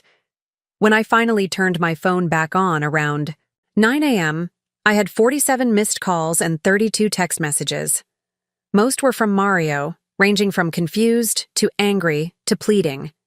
But there were also messages from Henry, from Marion, even from Elsie, a coordinated family response that felt both predictable and exhausting. The message that surprised me, though, was from an unknown number with a Boston area code. Camille, this is Dr. Gonzalez. James mentioned you might be ready to discuss the position. I'm actually in Miami for a conference this weekend and would love to meet in person if you're available. No pressure, just coffee and conversation about what this opportunity could look like. The timing felt like more than coincidence.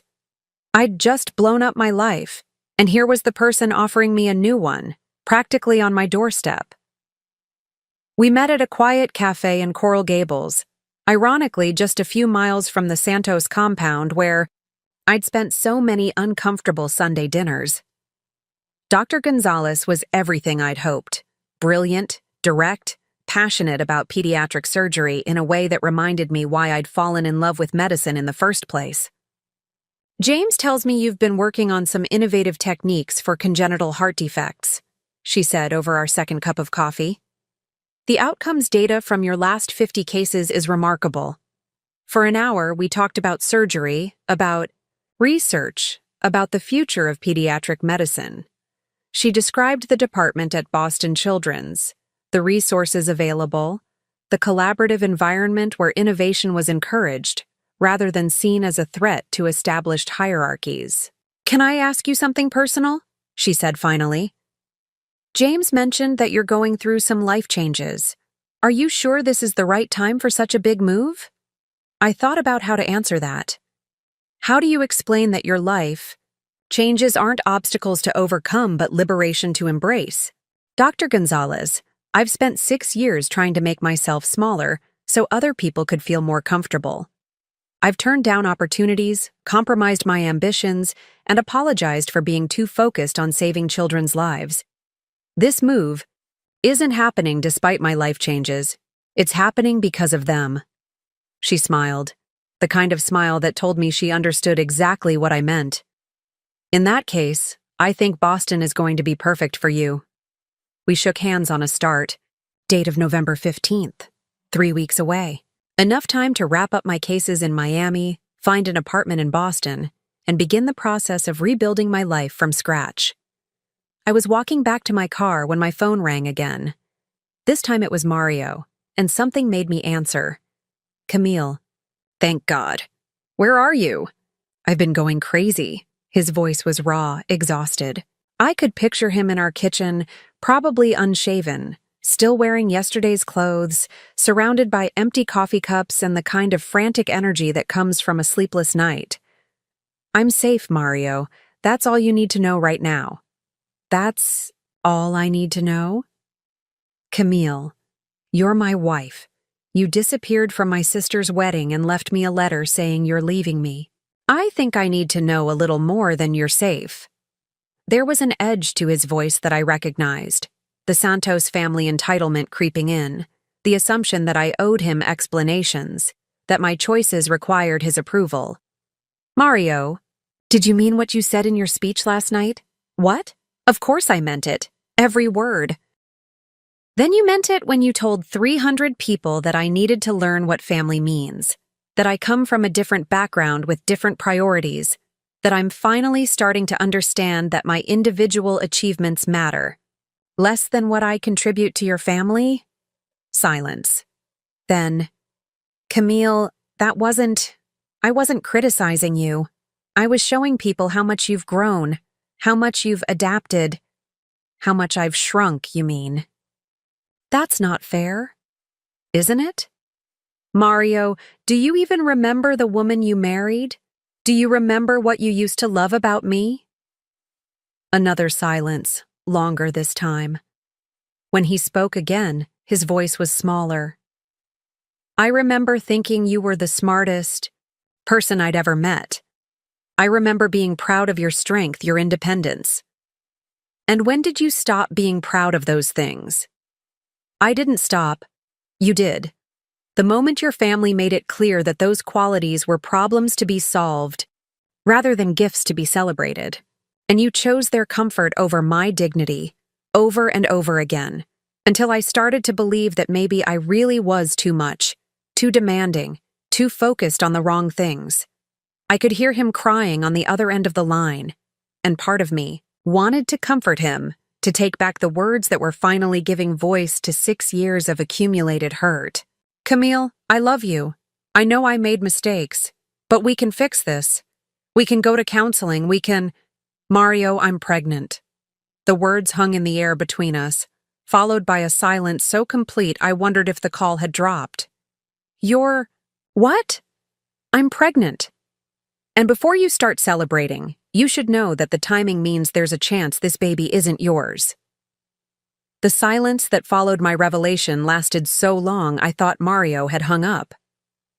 When he finally spoke, his voice was barely a whisper.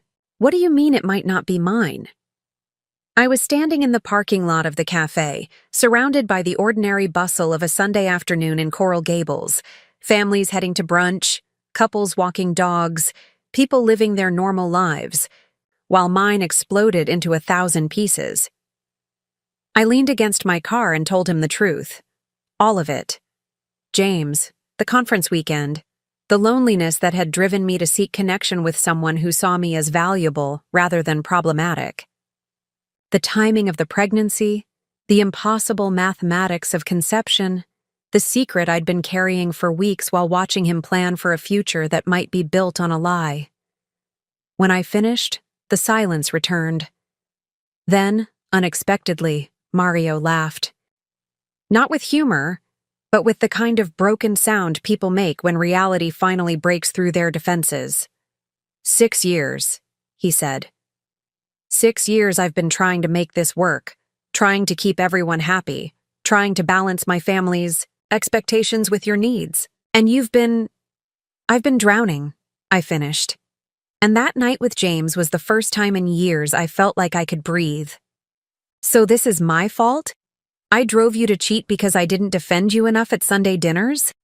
The accusation stung because it was both fair and unfair, true and incomplete. Mario, this isn't about fault. It's about the fact that we became different people than the ones who fell in love 7 years ago. You became someone who needed his family's approval more than his wife's happiness. I became someone who was so starved for validation that I sought it elsewhere. But you could have talked to me.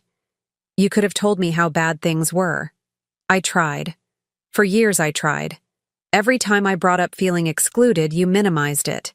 Every time I talked about your family's treatment of me, you made excuses for them. Every time I suggested we needed to set boundaries, you told me I was being too sensitive. I heard him take a shaky breath. I thought I was protecting you. I thought if I could just keep the peace long enough, everyone would eventually come around. And I thought if I could just be perfect enough, accommodating enough, small enough, I could earn a place in your family. We were both trying to solve the wrong problem. The conversation that followed was the most honest we'd had in years. Mario talked about the pressure he'd felt from childhood to be the perfect son, the way his family's approval had become his measure of self-worth. He admitted that he'd seen my independence as a threat to the family harmony he'd been taught to preserve above everything else. I talked about the slow erosion of my confidence, the way I'd begun to question my own perceptions, the exhaustion of constantly performing a version of myself that felt foreign and uncomfortable. I keep thinking about that night we got engaged, Mario said. You were so excited about the hospital position you'd just been offered, the research you wanted to do. You had all these plans, all these dreams. When did I stop encouraging those dreams? When your mother made it clear that my dreams were competing with her vision of what your wife should be. And I let her. You did. We talked about the pregnancy, about the impossible situation it created, about the fact that regardless of paternity, this child would be born into the aftermath of our marriage's collapse. Mario's voice cracked when he admitted that part of him had been secretly relieved by our fertility struggles because it delayed the pressure to raise children the way his family expected. I watch how my parents interact with Marion's kids, he said. All that judgment, all those expectations about behavior and achievement and loyalty. I realized I didn't want to put a child through what you've been going through. Then why didn't you speak up? Why didn't you defend me? Because I didn't know how to choose you without losing them, and I thought I could have both if I just managed the situation carefully enough. But you can't manage love, Mario. You can't negotiate your way to acceptance. Either people want you in their lives as you are, or they don't. The conversation lasted 2 hours. By the end, we were both crying. Not for the loss of what we'd had, but for the recognition of what we'd never been able to build. We'd loved each other, but we'd loved the idea of each other more than the reality. We'd tried to force compatibility where fundamental differences existed. What happens now? Mario asked. Now we both get to figure out who we are when we're not trying to be what other people need us to be. And the baby?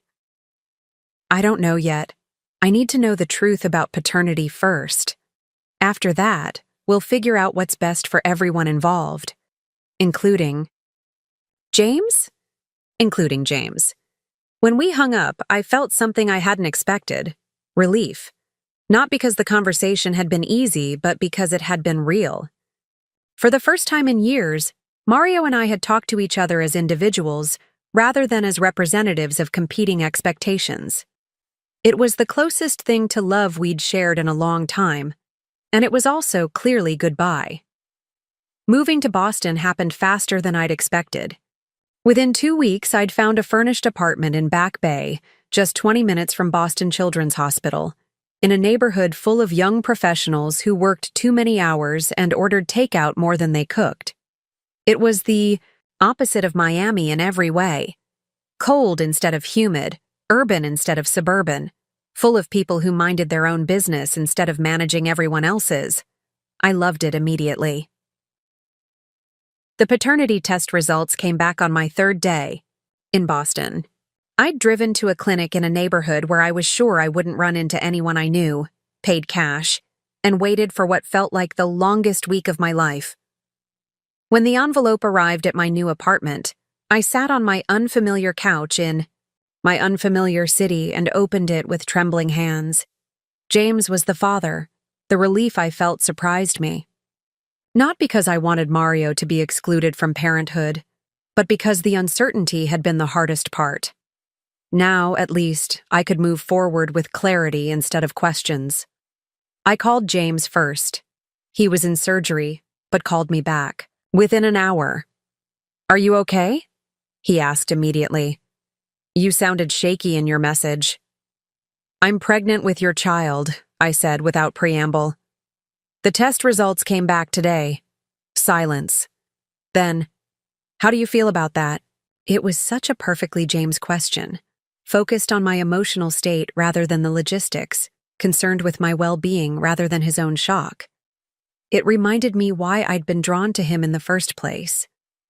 "Terrified," I said honestly, "and excited, and completely overwhelmed.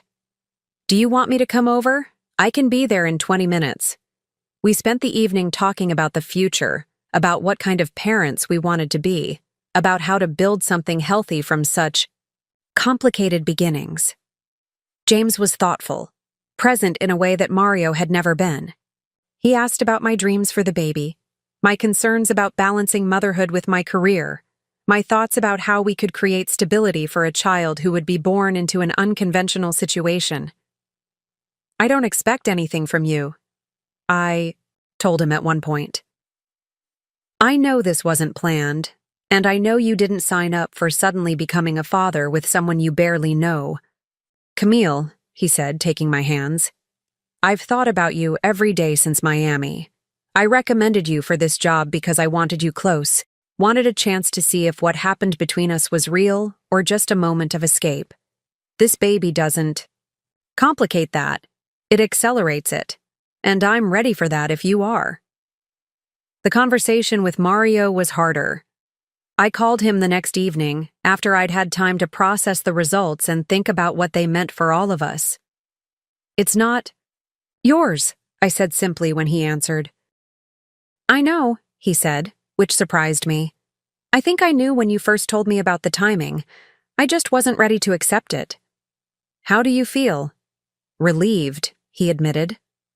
"Is that terrible?" "I feel relieved that I don't have to figure out how to co-parent with someone who's building a completely different life. Relieved that this baby won't grow up caught between two worlds that don't understand each other." We talked about divorce proceedings, about dividing our shared assets, about how to tell his family about the end of our marriage. Mario had already started individual therapy, he told me, trying to understand how he'd lost himself so completely in his family's expectations. "They're not taking it well," he said about his parents' reaction to our separation. "Mom keeps asking what she did wrong, what we could have done differently to make you feel more welcome. And what do you tell her?" The truth. That feeling welcome isn't something you can manufacture. Either someone belongs in your family or they don't, and pretending otherwise just makes everyone miserable. Work became my sanctuary. Boston Children's Hospital was everything Dr. Gonzalez had promised. Innovative, collaborative, focused on pushing the boundaries of what was possible in pediatric medicine. My colleagues treated me as an equal from day one, valued my experience and expertise, and supported my pregnancy rather than seeing it as evidence of misplaced priorities. I was leading a team developing new protocols for fetal cardiac surgery, work that could revolutionize how we treated children with congenital heart defects. The research was challenging, intellectually stimulating, and meaningful in ways that reminded me why I'd fallen in love with medicine in the first place. By my second month in Boston, I felt like myself again. Not the version of myself I'd performed for the Santos family, not the accommodating wife who apologized for taking up space, but the ambitious, passionate, unapologetically driven woman I'd been before I learned to shrink myself for other people's comfort. James and I were taking things slowly, building a relationship alongside a pregnancy, learning each other's rhythms and preferences and dreams. He came to my prenatal appointments, helped me paint the nursery in my apartment, and talked to my growing belly about surgical techniques and medical innovations in a way that made me laugh and cry at the same time. "This baby is going to be a genius," I told him one evening as we assembled a crib in what would become the nursery. "This baby is going to know they're wanted," he replied. "That's more important than genius." For the first time in years, I was building a life that felt authentically mine. My daughter Emily was born on a snowy March morning in Boston, 6 months after I walked out of Marion's wedding reception. She arrived 3 weeks early, as if she was as eager to start her new life as I had been to start mine. James was there for every moment, holding my hand through contractions, crying when she took her first breath, promising her that she would always be enough exactly as she was. As I held her for the first time, looking into those perfect dark eyes that looked so much like her father's, I thought about all the choices that had led to this moment, the compromises that had slowly eroded my sense of self, the night of rebellion that had given me clarity, the courage to walk away from a life that was never truly mine, and the decision to build something new from the ashes of what had come before. 6 months later, I got an unexpected call. Marion's voice on my voicemail was hesitant, almost shy. "Camille, it's Marion. I know this is probably weird, and I'm not even sure you'll want to talk to me, but I've been thinking about you a lot lately. I heard about the baby, and I wanted to congratulate you. I also wanted to apologize. I don't think I ever really understood what it was like for you and our family, but I'm starting to see it now. Could we maybe talk sometime?" When I called her back, she told me that my departure had created ripples in the Santos family that were still spreading. Mario's honesty about our marriage had forced difficult conversations about family dynamics, about the difference between loyalty and love, about whether their closeness was actually healthy or just habitual. "Callum and I have been in counseling," she said. "Not because we're having problems, but because watching what happened with you and Mario scared us. We realized we never really talked about what we each needed from our families, what boundaries we should set, how to make sure our marriage stays ours." She told me that Elsie had been devastated by my leaving, not because she missed me, but because she genuinely couldn't understand what she'd done wrong. "She keeps saying she tried to include you, that she treated you like family. She really doesn't see it." "And do you see it?" I asked. "I'm starting to. I think I always knew you were different from what they expected, but I thought that was your problem to solve, not theirs to accept. I never questioned whether their expectations were fair." We talked for an hour, and by the end, something had shifted. Not forgiveness exactly, and certainly not a desire to return to the old dynamic, but understanding. Marion was beginning to see her family the way I had always seen them, loving but controlling, close but conditional. And that recognition was changing how she navigated her own marriage. 3 years have passed since that night at the Biltmore Hotel. Emily is walking now, talking in full sentences, displaying the kind of fierce independence that I recognize in myself and that James encourages rather than fears. We've been married for 2 years, a small ceremony in Boston with my family, James's family, and a few close friends. No elaborate productions, no family politics, just 2 people choosing each other with full knowledge of who they were becoming together. I still think about Mario sometimes. He remarried last year to a woman named Anna, who grew up in Miami, speaks perfect Spanish, and fits seamlessly into the Santos family dynamic. From what I hear through mutual friends, She's happy there in ways I never could have been. And he's happy, too, in ways he couldn't be with someone who challenged the foundations of everything he'd been taught about family and love. Sometimes people ask me if I regret the way things ended, if I wish I'd tried harder to make my first marriage work, if I feel guilty about the affair that precipitated everything. The answer is complicated. I regret the pain I caused. I regret the lies I told and the secrets I kept. I regret that it took me so long to find the courage to be honest about what I needed. But I don't regret the outcome. Because here's what I learned that night when I walked out of that ballroom. You cannot love someone into seeing your worth. You cannot compromise yourself into belonging. You cannot shrink small enough to fit into a space that was never designed for you. Sometimes the most loving thing you can do, for yourself and for the people who think they love you, is to stop pretending to be someone you're not. Sometimes the healthiest families are the ones you choose rather than the ones you're born into. Sometimes breaking something that looks perfect from the outside is the only way to build something that actually works. My daughter will grow up knowing that she is loved for who she is, not who she might become. She will understand that her dreams matter, that her voice deserves to be heard, that her worth is not determined by other people's approval. And if someday she finds herself in a situation where she has to choose between being accepted and being authentic, I hope she remembers the story of the night her mother finally chose herself. Because that choice, the choice to walk away from what doesn't serve you and toward what does, that's not giving up on love. That's finally understanding what love actually means. Up next, you've got 2 more standout stories right on your screen. If this one hit the mark, you won't want to pass these up. Just click and check them out. And don't forget to subscribe and turn on the notification bell so you don't miss any upload from us.